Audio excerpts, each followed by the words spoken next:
Hai semua, selamat sejahtera dan salam satu Malaysia. Selamat datang ke video kami pada hari ini. Video ini adalah tentang impak ledakan globalisasi dan nilai ke manusia. Korang mesti pernah dengar perkataan globalisasi.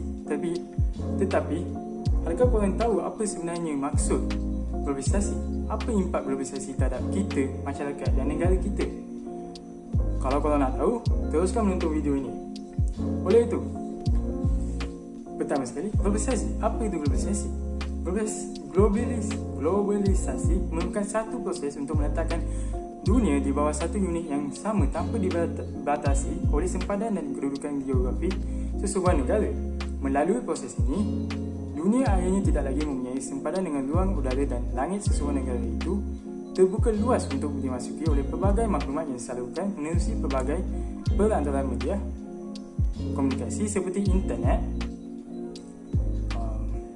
media elektronik dan teknologi cyber.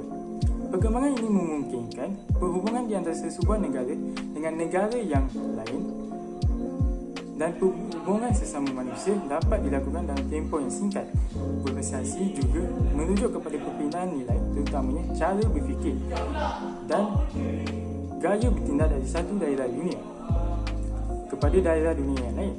Sebenarnya, globalisasi yang diberi erti luas ini adalah suatu hakikat yang tidak dapat dipertikaikan. Hakikatnya, globalisasi itu sudah wujud sebelum istilah globalisasi itu diperkenalkan lagi. Fenomena globalisasi boleh dikiaskan sebagai gelombang yang melanda dunia.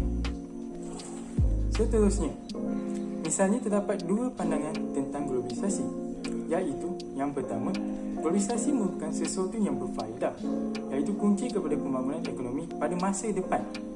Yang kedua, globalisasi dilihat sebagai sesuatu yang akan meningkatkan jurang perbezaan di dalam negara, antara bandar dengan luar bandar, dan antara negara di dunia yang dah maju dengan negara yang sedang membangun. Dan juga ia akan mengakibatkan banyak pelbagai perbezaan seperti menyekat peluang pekerjaan, merendahkan taraf hidup dan menghindarkan pengalaman sosial. Seperti yang kaya cakap dengan kaya sahaja, yang miskin cakap dengan miskin, macam yang kaya bergaul dengan kaya saja, yang kaya tak bergaul dengan yang miskin. Macam tu lah. Oleh itu, kalau nak tahu lagi, teruskan menonton video ni dan rakan-rakan saya akan menerangkan lagi tentang globalisasi secara terperinci. Terima kasih atas pandangan tadi. Okey, sekarang ni saya akan bentangkan tentang faktor berlakunya dan perkembangan globalisasi. Ada 4, iaitu penjajahan barat di seluruh dunia, dan kedua, pengaruh barat terhadap politik, ekonomi dan masyarakat dunia. Yang ketiga, pemodenan dunia dan konsep tamadun manusia tanpa sepadan. Yang keempat, desakan untuk memperkasakan struktur politik, ekonomi dan sosial masyarakat. Faktor pertama ialah jajahan barat di seluruh dunia. Seluruh dunia terkesan dengan jajahan barat di mana sistem pentadbiran, politik, ekonomi, sosial dan perundangan semuanya dirombak dan dibaratkan. Jadi pada generasi peribumi seterusnya mendapat pendidikan barat dengan anggap barat kuat dan segalanya. Jadi generasi kini mula taksub akan barat. Yang kedua, pengaruh barat, politik, ekonomi dan sosial masyarakat dunia. Dunia hari ini menyaksikan bahawa barat sedang berada di puncak kejayaan di mana mereka adalah pencatur bumi. Segalanya dikawal barat. Sistem politik, ekonomi, sosial masyarakat hari ini tidak kira di mana berpaksikan barat. Walau bagaimanapun, kepincangan dan penolakan berlaku sebab pengenalan dan pencegahan pendapat kepada sistem tersebut. Yang ketiga, pemodenan dunia dan konsep tamadun manusia tanpa sepadan. Realiti dunia yang harus diakui dikala kita menyelusuri abad ke-21 ini adalah dunia pesat membangun dalam teknologi, informasi, satelit dan multimedia yang memberi impak luar biasa terhadap masyarakat di segenap pelosok dunia. Orang yang tidak ada televisyen dianggap ketinggalan zaman. Kehidupan manusia kini bergantung kepada elektronik dan perhubungan makin rapat kerana pelbagai cara berkomunikasi. Jadi ini menyebabkan persaingan sengit dengan negara-negara lain untuk menjadi lebih maju. Jadi pelbagai benda boleh boleh tersebar dengan cepat. Keempat ialah desakan untuk memperkasakan struktur politik, ekonomi dan sosial masyarakat. Pemimpin sebuah negara terpaksa akur dan menyahut seruan globalisasi untuk memperkukuhkan struktur politik, ekonomi, sosial di negara tersebut daripada dikuasai musuh, sama ada di dalam negara maupun di luar negara.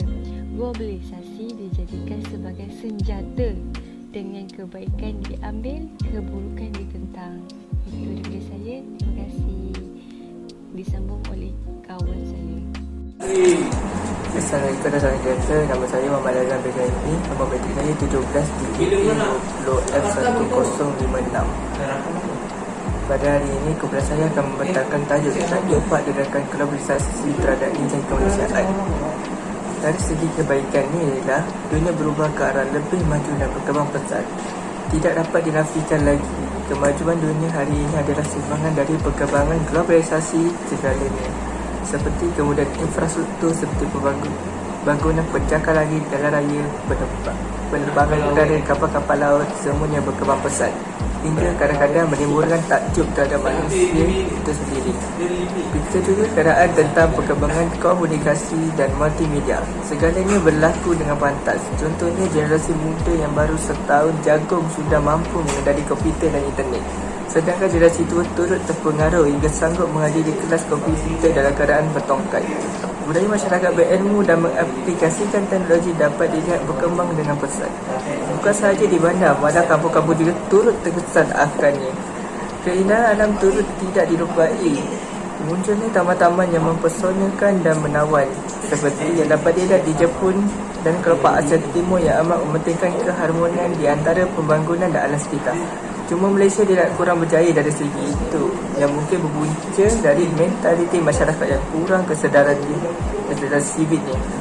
Kesimpulannya, seluruh infrastruktur di dunia dan mentaliti berubah semenjak globalisasi yang tercipta, semenjak kehadiran Barat di tanah-tanah jajahan mereka. Seterusnya, perhubungan antara manusia menjadi lebih pantas dan meluas. Satu lagi kesan baik dari perkembangan globalisasi ialah segala perhubungan yang wujud antara manusia menjadi pantas hasil pertembungan antara tamadun barat dan dunia keseluruhannya. Ini dapat dilihat menjadi ledakan teknologi yang berlaku dengan cepat hasil inovasi manusia terhadap peralatan dan elektronik. Contohnya televisyen dan komputer yang membentangkan informasi dalam berbagai bentuk seperti perkataan, suara dan imej-imej digital, grafik dan animasi yang berbagai dimensi. Secara tidak langsung, teknologi ini umpama lebuhraya informasi dengan menggunakan jaringan optik dan internet sebagai medium perhubungan informasi di antara manusia dan tamadun.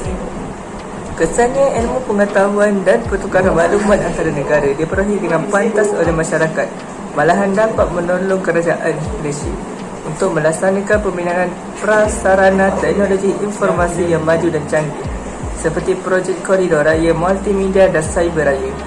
Bagi memberi impak ke atas corak pendidikan dan perkembangan negara masa depan, pengaruh kuat teknologi informasi juga menyerang institusi pengajian tinggi seluruh dunia, di mana rangkaian komputer dan internet telah ditransformasi sebagai cara berinteraksi antara pensyarah dan pelajar. Juga untuk merujuk bahan-bahan rujukan yang telah digitalisasikan menggunakan skrin komputer. Begitulah perbezaan keadaan perhubungan manusia di zaman globalisasi dengan keadaan perhubungan zaman-zaman sebelumnya. Umpama mimpi menjadi realiti. Sekian dari saya, Muhammad Azam Begaini. Terima kasih kepada Alif yang telah menerangkan tentang kesan baik globalisasi terhadap nilai kemanusiaan. Sekarang saya akan menerangkan tentang kesan buruk globalisasi terhadap nilai kemanusiaan. Yang pertama, eksploitasi dan penggunaan secara maksimum ke atas sumber alam. Perkembangan globalisasi menyebabkan alam semula jadi yang bernilai seperti pokok, minyak dan binatang menjadi mangsa kepada kerakusan dan ketamakan manusia. Yang kedua, sistem politik, ekonomi dan sosial dunia dicatur oleh Barat dan Amerika Syarikat. Rahsia di sebalik perkembangan globalisasi yang dicanang-canang oleh Barat dan Amerika Syarikat adalah untuk memperluas dan memperkukuhkan pengaruh mereka di dalam segala bentuk sistem. Yang ketiga, perubahan amalan masyarakat mengenai tata nilai dan nilai murni. Globalisasi bukan sahaja menyentuh fizikal seperti pakaian kita, bahkan menyentuh dan mengubah pemikiran dan selanjutnya mempengaruhi amalan seharian kita. Yang keempat, sistem ekonomi dunia yang berkiblatkan dolar dan euro barat. Globalisasi menyebabkan perubahan kiblat sistem ekonomi dunia dari pergantungan mata wang emas kepada pergantungan terhadap nilai mata wang dolar Amerika dan euro Eropah. Akhir sekali, gejala sosial dan ikon-ikon hiburan barat menjadi idola remaja dunia. Itu sahaja daripada saya, kesan buruk globalisasi terhadap nilai kemanusiaan.